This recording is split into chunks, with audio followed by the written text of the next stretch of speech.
All right, let's dive into something that might just make you question, well, everything. We're tackling a fascinating and pretty unsettling idea today, and it all boils down to one question. Are the thoughts and feelings you experience really your own? I mean, think about it. You know that feeling, right? That cloud of sadness that just won't lift no matter what you do? Or maybe a sudden burst of anger that feels way, way over the top for the situation. Where does that stuff actually come from? Well, the story we're digging into today has let's just say, a very unusual explanation. So our story kicks off in the dead of night with this secret ritual, a ceremony designed to protect a whole community from forces you can't see, but you can definitely feel. Picture this. It's midnight. The entire village is fast asleep, but two people, a wise man named Baba and his young companion Urva, are out there performing this ancient sacred ritual.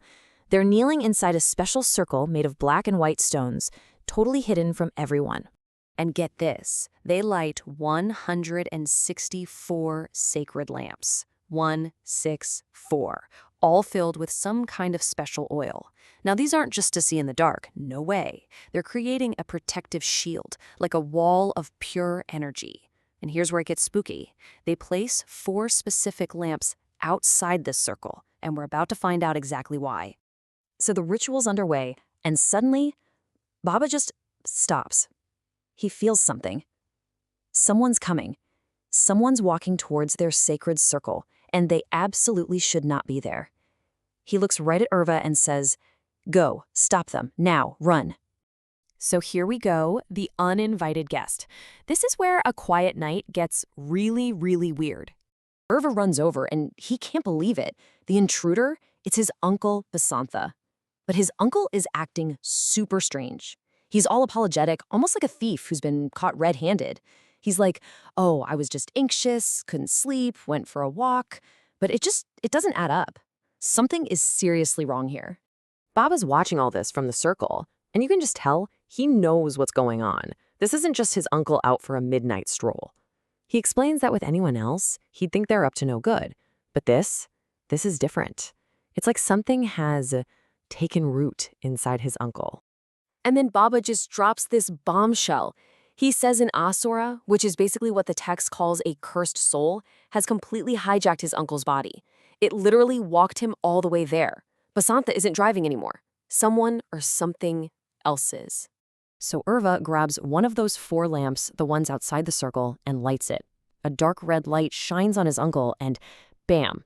Instantly, this huge, red, bird-like thing just erupts out of his body and vanishes. His uncle just collapses, totally dazed, asking, why did I come here? He has no memory of it at all. Okay, wow. A guy possessed by some kind of spirit bird? I know, it sounds absolutely wild, but this story is really a setup for a much bigger idea about how our own minds work. So let's get into the explanation that the guru gives in the text.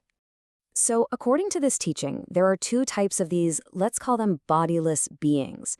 On one hand, you have the Surrahs. They're drawn to positive vibes, joy, hope, trust. Think of them as fans of good energy. But then you have the Asurrahs, like the one that got into Basantha.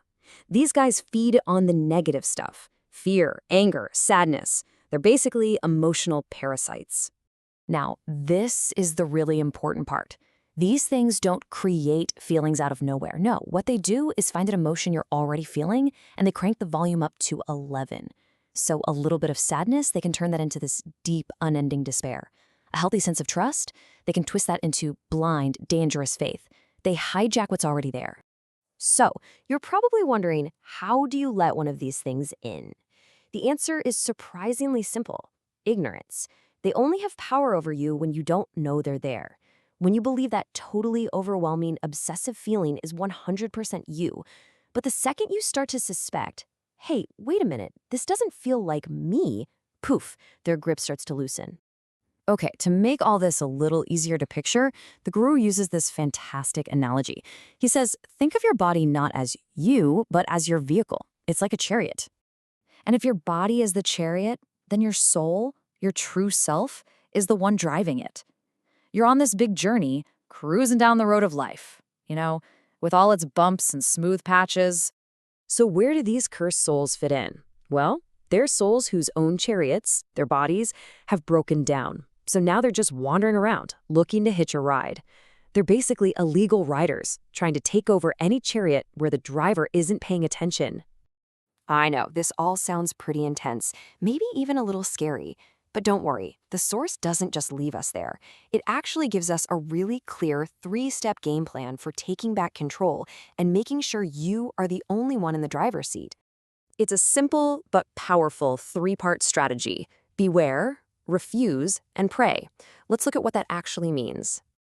Okay, step 1, beware. This is all about self-awareness. If you've got a negative thought or feeling that just will not go away, you just have to ask yourself, is this really mine? Just that little bit of suspicion is like putting up a shield. Step 2, refuse. This is you actively saying, nope, not buying it. You refuse to believe the doom and gloom story they're trying to sell you. And finally, step 3, pray. This just means at the end of the day, you let it all go. Surrender the good stuff, the bad stuff, all of it, to whatever you consider your higher power. It's like a daily reset that cleans the slate so there's nothing for them to grab onto. And that really brings us to the final and maybe most important takeaway here. This whole idea suggests that these entities are pretty much powerless against a conscious mind. So if their entire game relies on our ignorance, what does that say about the power of simple, honest self-awareness? It suggests that the ultimate defense has always been, simply, to know yourself.